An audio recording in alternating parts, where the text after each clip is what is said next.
Hi, everybody. It's really nice to be with a group of women who seek out wisdom in their life and wisdom to live your best life.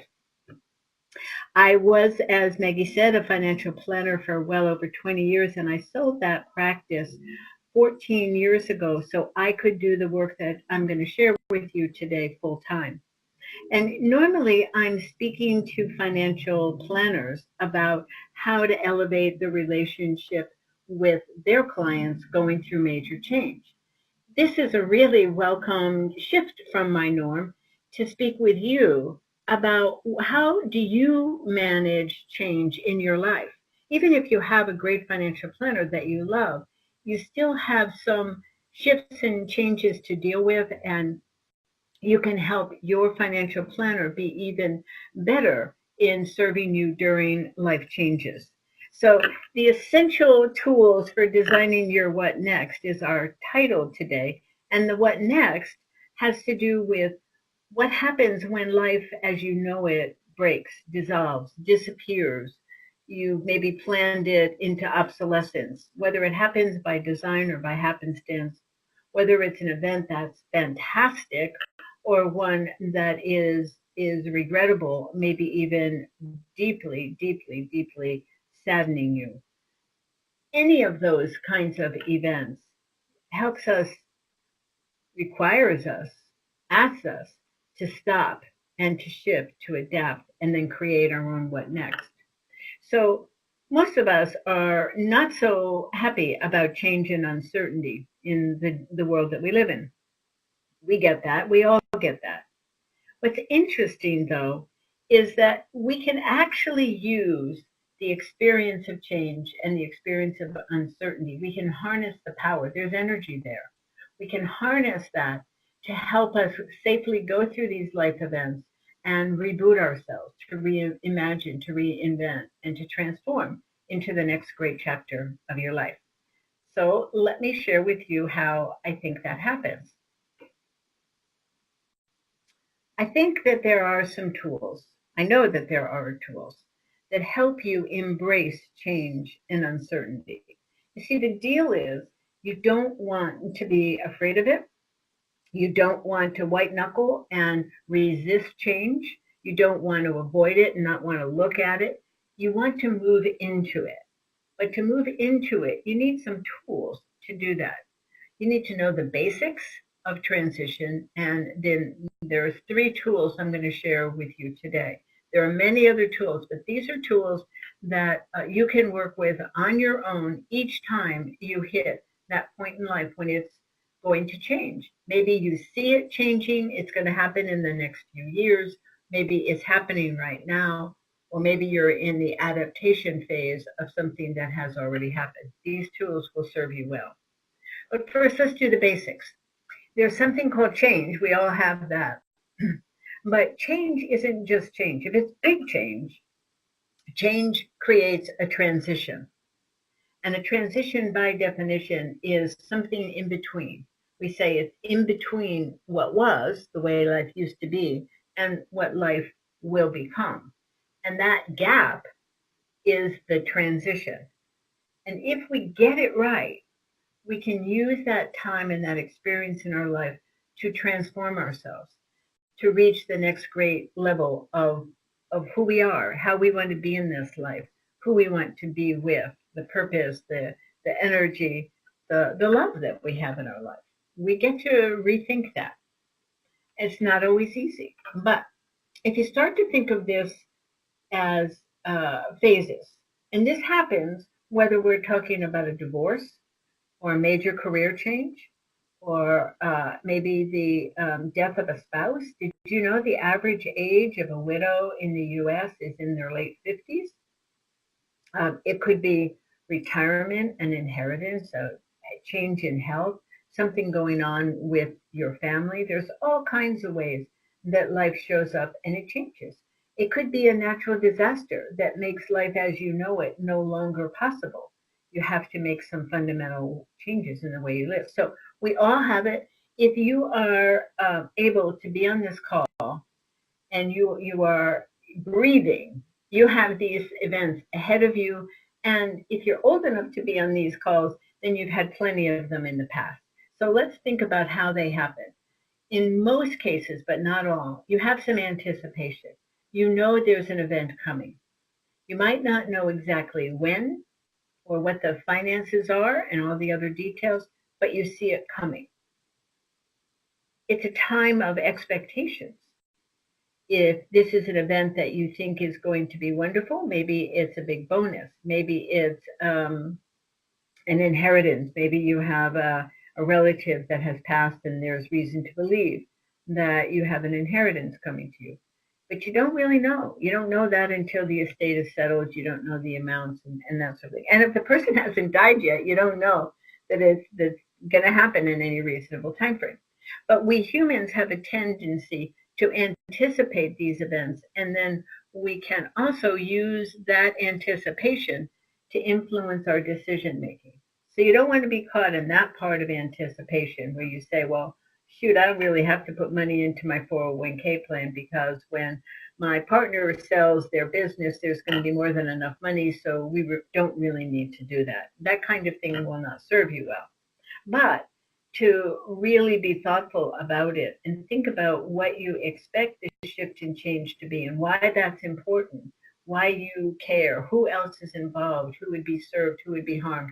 You have some thoughtful time to prepare yourself. You think about how you make your best decisions, how you have the most productive and comfortable meetings with professionals, because these usually involve some technical shifting in your life so you can prepare yourself. Anticipation doesn't always happen. I was working recently with someone whose husband dropped dead on vacation, kind of like the Sheryl Sandberg thing. It had happened to her. So sometimes you have no warning, but most of the time you do. So be aware of your thinking and aware that thinking about that event means that the transition in your life has already begun before the event has started. Then when the event happens, when there is no going back, when the divorce is final, when the estate is settled, when you have changed jobs and you're starting this new job or you have a new promotion, there's no going back. And that begins the ending phase. And the ending phase usually has a lot of paperwork to do. You have a change in maybe your tax status. You have a change in income. Maybe there are shifts and changes that filter down into your family, to your children and to your partner and to your parents. So you're dealing with a lot at one time. And if it's a big change, chances are you're not sleeping well. You know, one of the major things I find with lottery winners is a severe sleep deprivation. I don't know about you, but I do not make my best decisions when I'm tired. So these events can cause mental and physical fatigue. They can cause a sense of fog and overwhelm. You might be a highly capable woman getting things done efficiently in your life, and you hit one of these, and all of a sudden you're not that person for a while. Very disconcerting. So you probably need some help with this. This is when you'd probably want to hire a financial advisor who has some experience in the event that's going on for you. Endings take about a year. There's paperwork, there's more meetings than usual, and there are critical decisions that will structure and impact the rest of your life. So be careful, slow it down, resist the urge to make a decision. One of the things that makes me most sad is when I hear someone say, well, you know, some decision is better than no decision. And that's just not true. So I'm going to share with you a decision-making process for ending and ending stage and others. The next stage is passage, and you see it's a bigger circle and it's dark in color, so it's different. It doesn't mean that it's dark, but it's a different shape, different color, and there's lots of activity. In the passage stage, this is when the event has happened, the big pieces in your life puzzle are back together, but now you're adapting. Who am I now? Disidentification, disequilibrium are some of the words the psychologists use for this, and it just means you don't feel like your feet are on the ground like they used to be. You may have some fluctuation in mood and capabilities, and you might be somewhat inconsistent. You might want to move to the city. You might want to move to the country. You might want to get remarried. You might want to go on sabbatical from dating altogether. You have a lot of oscillation between opposites, and that's completely normal. By the way, I do this work in 4 continents, so I work in lots of different cultures, and it's the same dynamics show up. Passage, by the way, lasts for years, not for months. The average transit from feeling whole and myself to getting back to that for a widow, no longer feeling like a widow, according to grief council people, is about 5 or 6 years. So passage can take a long time. It doesn't have to be negative and horrible and sad. It can be really dynamic, particularly if you follow some of these tools and you get a good thinking partner. New normal is when life goes back to predictable patterns. So what we find is there are some characteristics that show up, again, globally with people in transition, regardless of their age, sophistication, education, their gender, or their preparation for the event. There are positive traits and there are struggle traits, negative traits, so flow and struggle. When you get this PowerPoint sent to you by Savvy Lady, this is a sheet as well as the stages that you might want to print out for yourself. And when you're going through transition, just take a look at this and say, is there anything that speaks to me? Is there anything that's familiar to me? And just naming the experience gets you on the right path to starting to deal with it. And you may have flow traits and struggle traits overlapping. That's not unusual. But share that information with your thinking partners and your financial planner and say, I realize I'm inconsistent. What do I do about it? That's the last one there, or second to last on struggle. And the answer to that, by the way, is it just means you're not ready to make decisions. So instead of jumping back and forth with inconsistent commitments or decisions, see the jumping and say, okay, all that means is I need to back off. Just take a moment, take a week, take a month, wait till I feel ready, whatever it is. So share these experiences with other people who can help you think your way through this. So let me tell you a story. And this is a story about Katie. Katie is 52. She's at the prime level of her career. And she's just gotten a magnificent promotion. She's made it to the C-suite level. It means that she's going to be traveling a lot. She's all teed up for this. And then she finds out that her husband is having an affair and wants to move out and get a divorce. And within a short period of time, she finds out that both of her parents are becoming incapacitated for 2 different reasons. And they rely on her because she's the executive mind of the sibling group, and everyone looks to her to take care of these things. Now, you know, I'm sure you've had some career promotion. You don't just fit right in. You know, it's not like buying a suit that's completely fitting and you feel like it was made for you. It usually takes some adjustment, and that adjustment can take a good year or so. Well, you don't just get divorced either. First, you have to absorb the shock of what's happening, and that was Katie's position. And then you have to deal with lots of things that you never wanted to deal with. So she had what we call overlapping transitions. By the way, the career promotion is it's a big thing that's happening with women across the country. It's a wonderful thing, but it takes some attention. You can celebrate it, but you also need to be very mindful as you go through it. There are ways to do that. So what we asked of Katie is that she first check in with herself instead of rushing in to take care of the parents and deal with the divorce and work out things with her new promotion. We wanted her to just sit and be with herself. Quietness, mindfulness. I know we all live full plate lives. I do it too. I'm running hard. But teach yourself to take a moment, and it doesn't have to be an hour of mindfulness. Just sit down, be quiet, and ask yourself what you're feeling. Where are you feeling it? Put some attention on it. And then wonder to yourself, okay, I'm feeling some level of anxiety. That was Katie's thing. What's at stake?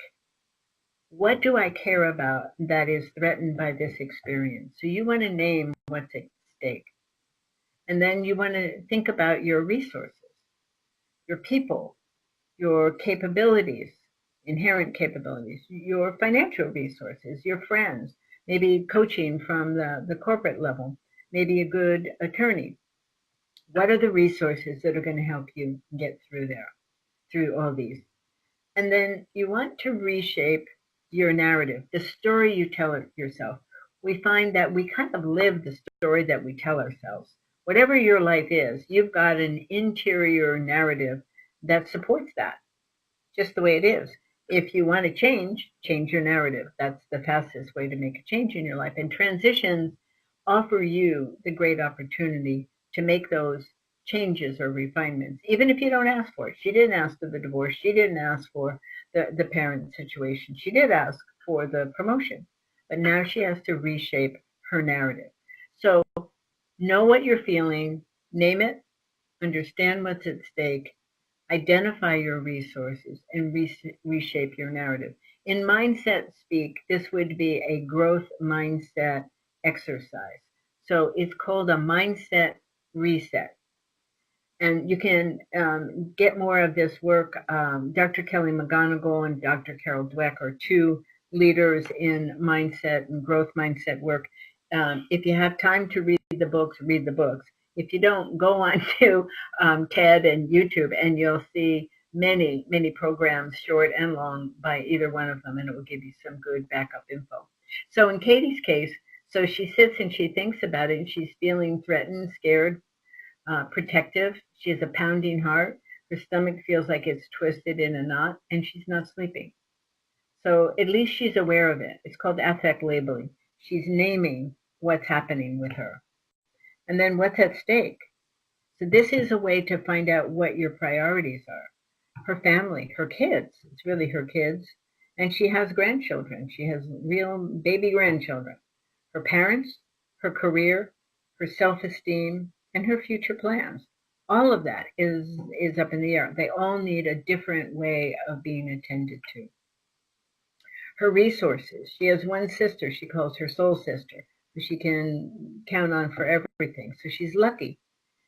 She has a divorce attorney that she sources through friends who gets the career woman experience with divorce. And the company transition support. Good companies will have an adaptive change transition kind of program for either relocation or for promotion. So she needs to tap that. She needs to also remember that she was good at this. She's been resilient and she's been strong for a long time. So she has that inside, even though right now, with a pounding heart and twisted stomach and not sleeping, still underneath all that, she has that resilience and strength. It's the memory of that that helps her tap into it. And the new narrative. If she really got to write the next chapter of her life, what would it include? You can't do that when you're in the midst of this ending stage stuff, but you can start to identify some of the pieces.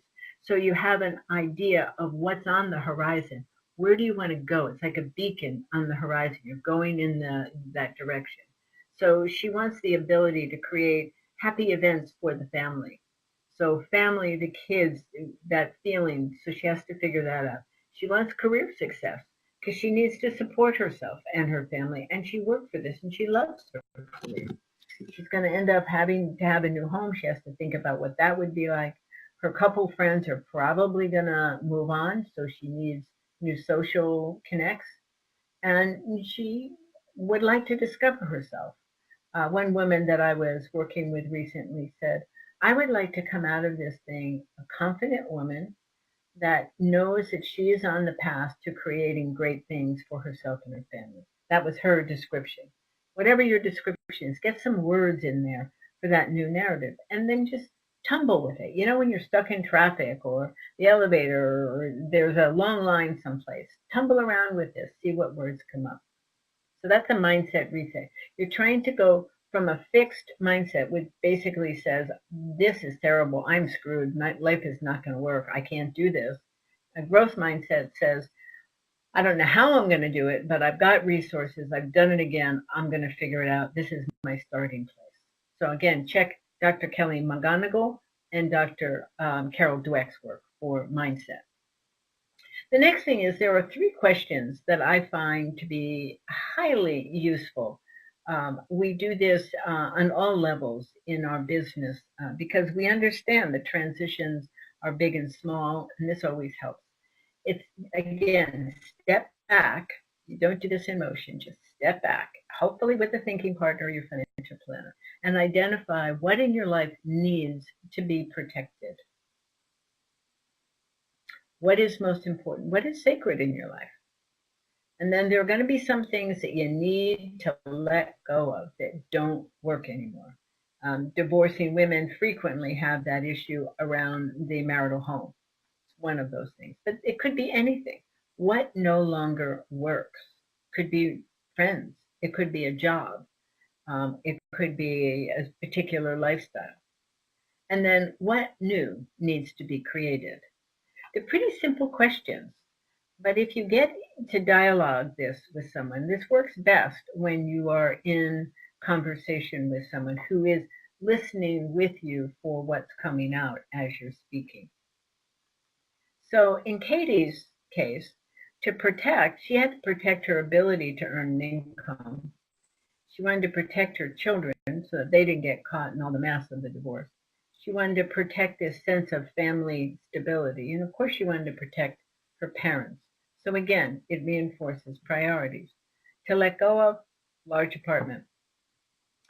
The illusion that she has a provider protector in her life. Her husband is not there.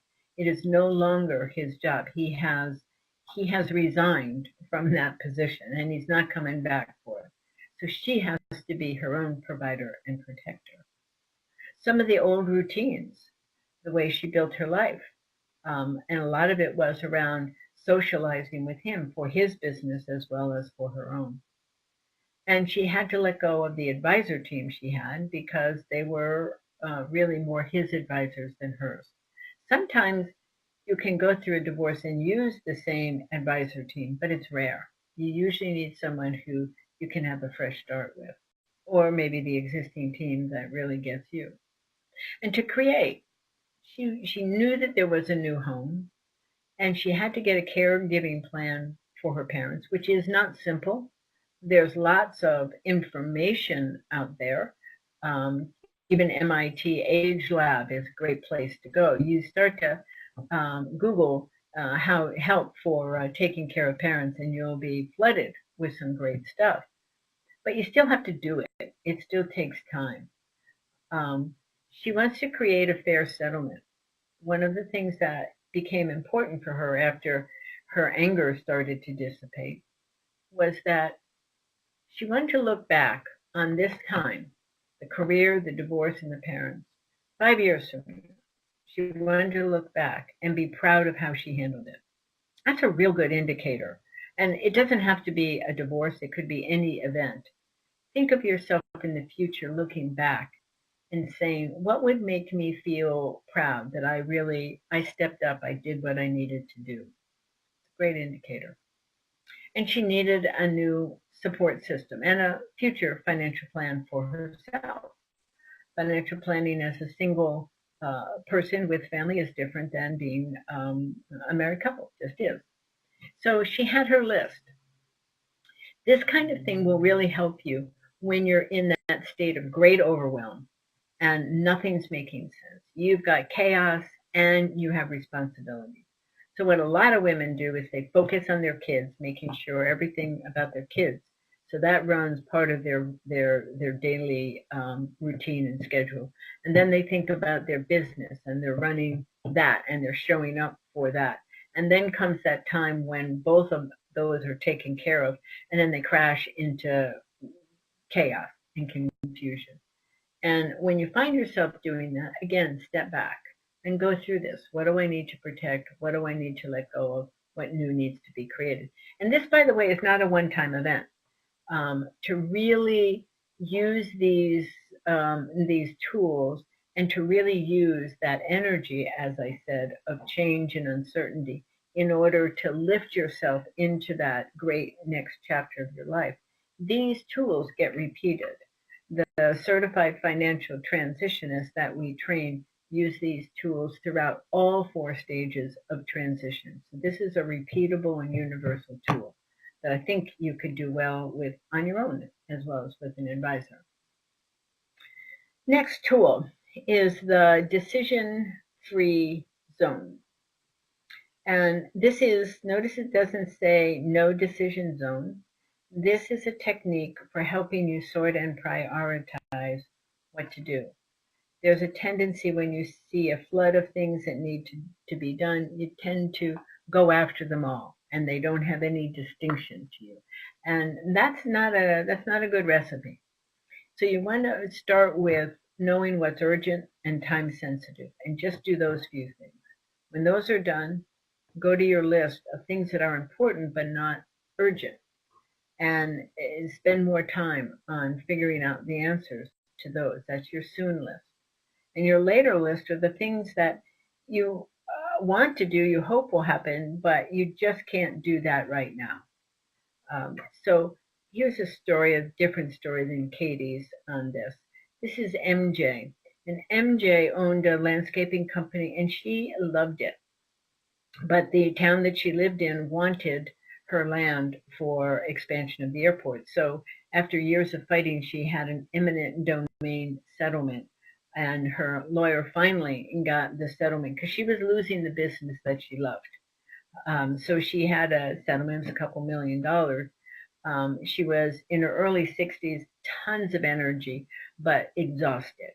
She would say, tired to the bone. And she didn't know what she was going to do. And she came to the financial advisor referred by the attorney and said, please invest this money for me. Well, a good financial planner can't do that. They have to know who you are.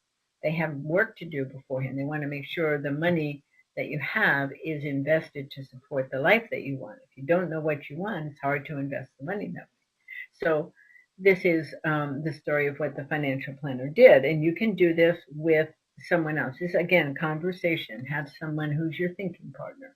So what you're doing is you're just doing a giant brain dump, all the things you're thinking about. And someone is listening. We don't always listen to ourselves as we speak. That's why you need someone else. And as the people listened to her, they realized she was all over the map, no surprise. She thought about buying someone else's landscaping business. She thought about renting her house. She was going to sell her parents' house. She needed some income. Maybe she'd go back to school. She needed new health insurance. She wanted to maybe buy a house, but where? Maybe she was going to move and try a whole new career. She didn't know what she wanted to do, but all of this came out. And then once, we call this a scatter. You write down all the things that you have mentioned or have someone help you with that, confirm it. They'll hear things that you don't hear. And then what you want to do is you want to organize it. So this is sort and prioritizing. So the things that were all related to career are in one section. Over on the right, everything related to housing. On the lower right, everything related to income and insurance. Parent situation, lower left, and then go away and have some fun. So for her, the main thing was to not buy a landscaping business right off, but maybe work for another landscaping company and see if it's what she really wanted to do, because she was up in the air. So you don't want to back yourself in when you're in these transition events. If you're not sure, always leave yourself room to back up and turn around. So by working with someone, she didn't put money up and didn't lock herself in. By the way, she found out that she hated the business. After 3 months, she was done. And if she had found that after she bought the business, she'd be in misery for a fairly long time. It's hard to recoup that money right away. She also found out that she didn't want to live in the area. She ended up moving to a ski area, opening a cafe, later on falling in love. And a lot of good things happened. But she needed to organize herself. She wasn't ready to go make a housing decision, but she could prepare her house for either rent or to sell. Her parents had passed away, and she had things to address with that because she had some offers, and so she needed to get some good counsel there. It probably wasn't time to go away on vacation until she took care of the parent part of it. And the investments and income and all of that could take time. The financial planner, it convinced her that she had plenty of time to work through that so that she really understood her plan before it got implemented and she was committed. So think about this. Think of creating the scatter and then organizing, and then from there, organizing it into now, soon, and later categories. So again, her now was to not buy a business, was to get someone to help her figure out her parents' property issues so she could make a decision, and to start the renovation little pieces on the house. That's all she had to do. The rest of this stuff, what career and how to invest the money and how to get the income, didn't have to do it.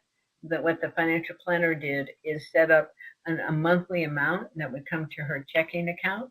So she had cash coming in each month.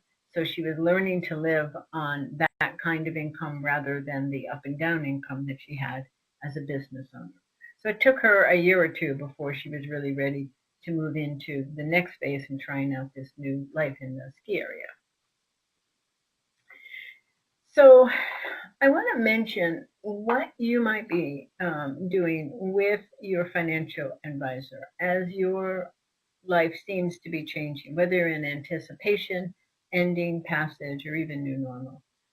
I'm going to recommend that you expand the conversation with them. Most of them want to know more about you than just your numbers. So show up, tell them some things, ask them for some advice or some resources. Um, Ask them what other people in situations like yours have done. So invite them into a more personal connection with you and set some expectations. What do I really want from you? Besides just making sure the numbers are okay. It always would gripe me when the numbers would all work, but someone wasn't living a happy life. So what do you expect from them? Are they, you want them to help you figure out the happy life part as well? Once you get to know them, trust them, ask questions. If you don't trust them, say, I'm trying to get to a point where I trust you, where that's easy and I can ask you anything. And hopefully they can step into that and help you do that. And remember, there's a time to rest and a time to move on. When you're exhausted by transitions or some decisions just feel overwhelming, unless it's urgent and time sensitive, take a break. If you're working with an advisor, tell them, I'm taking a break. I need to catch my breath. And let's set up an appointment for whatever, 2, 3 months down the road. Resting is equally important to making decisions and moving on. It's part of the inherent quality of a successful transition. So you know what? I'm at the final slide here. And what we're going to do is open up to questions. And if you like, I will go back up towards the beginning and I can go to any slide that you would like. But let's just keep this one open. And Maggie, let's open this up to questions, okay? Great. Thank you, Susan. So if you have a question now, as a reminder, you can email info@savvyladies.org or you can use the chat box. And I know we had a question come in, which is, when you talked about the 3 transition questions, specifically what needs to be created, how do I even get started creating my new normal? Good one. Let's see, I'm going to come back to that. You know, you start with what you know right now. I can't find it right now. You know it was there. I know it was there. You know only what you know. You can't see too far into the future. So if what needs to be created is a sense of safety. Maybe there's a whole big story and narrative that you create later on, but right now you need to create a sense of safety, or you need to have confidence, or you need to create a relationship or recreate a relationship with someone in your family or someone in your life. It's usually small steps in the very beginning. But if you continue that interior inquiry, you're asking yourself that question. It's like you plant a seed in the ground in the garden, and eventually it germinates and it grows and it gets bigger and it grows into what it's intended to do. So just start small. Okay, great.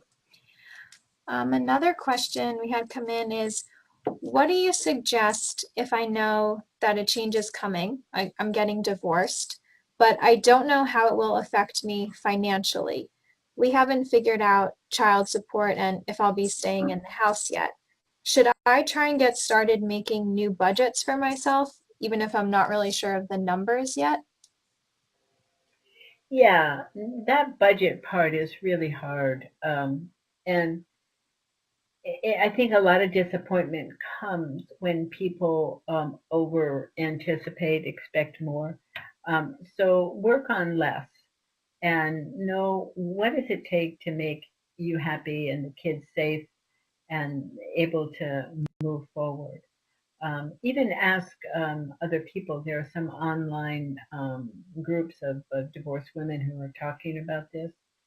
Um, Understand your budget so far. That's one big mistake that women make around divorce is they don't really know what it takes to live. And I know there's a lot of financial disclosure required, so you end up finding out. But it's we all have cognitive shutdown when it's a very disappointing or sad circumstance. So try and get your best head on and focus on what it takes to really live a good life. Now, when you look back, there's probably a lot of spending that for at least a time will end. And that's called discretionary. And then there's fixed. So understand those differences. And if you can't focus, this happens a lot. If you can't focus on the whole picture, take one little piece at a time.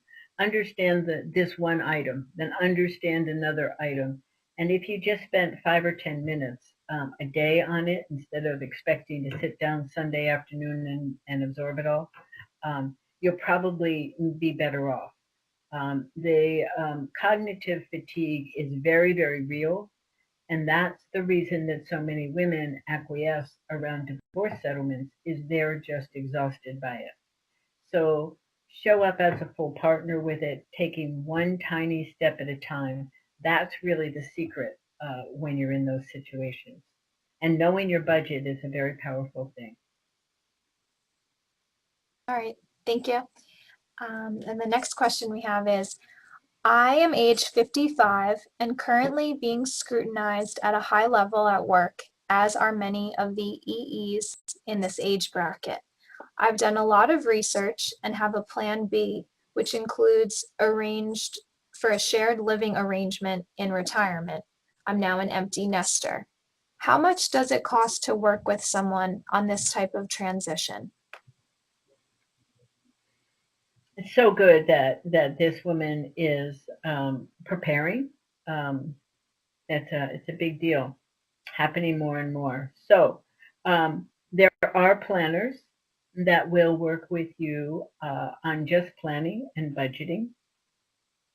I don't know really what the cost is. Some people will charge hourly, and some people will charge for a project.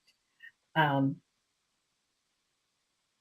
Trying to think of a name of a network that I could give you.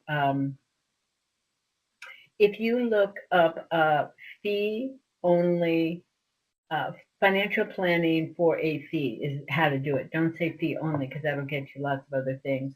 So say financial planning for a fee. There's a network, and I'm just not grabbing the name. Oh, Cheryl Garrett, the Garrett, Garrett, I think, network. And they have a business model for just doing straight on financial planning. And I think they tend to be more reasonable. They work more with the what they would call the sort of the average people. It's not set up for high net worth clients only. So check the Garrett network and check also I think Anya Lusink might do that in New York. But start to ask around. You'll find a group that can do that for you. I applaud you for that. Okay, We're thank all going to figure out new ways to live together. That's what the baby boomers are going to be doing. So co-housing is very much a part of our future. you. Okay, good to know. And last question we have is, do you recommend changing financial advisors when someone is facing a transition that's going to change her financial situation? Yes and no. Yes, if that person is not really listening to you, if they don't really get what's going on, because remember, your transition is going to exaggerate a lot of things about you that have been sort of socialized and taken care of, because you didn't have to really deal with it. The transition just sort of exposes that. So you need someone who can listen to you, hold you in high regard, even when you're your least graceful self, and see you not as a difficult person, but see you as a human being who's doing the best they can to adapt to this new situation. If you don't have that, I don't care how good they are at managing money or taxes or whatever. It's not gonna work for you. So yes, if your existing person can't do that, they're not wired that way, then you should start looking. Because you need someone who gets you, listens to you, values you, and has time for you when you go through these times. So they say 70% of divorced women and widows move away from their financial planner within the first 2 years. That's a piece of data that's out there. And there's a reason for that. The ones that I come in contact with, it's all about listening and communication. Do you have time for another question that just came in? I love this. I could do this all day. Okay, good. So the question is, if the house is not selling, who should be paying expenses during the divorce? And college age kids are still living here too. Well, it's obvious that there isn't one answer to that. Divorce law is not federal, so it's state, and it's a lot of it is governed by the agreements. So if you see that as a possibility, perfect world, you want to be able to manage that in advance. So you make an agreement. Uh, if you had an agreement or you had an assumption and you didn't write it down, then it's up in the air. It can be used as a very strong leverage point to get somebody to do something.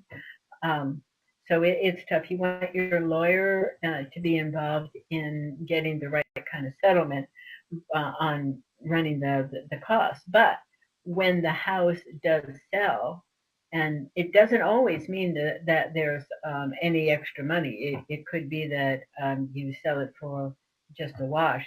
But if there is money, then that's another point of negotiation. That's a liquidity event.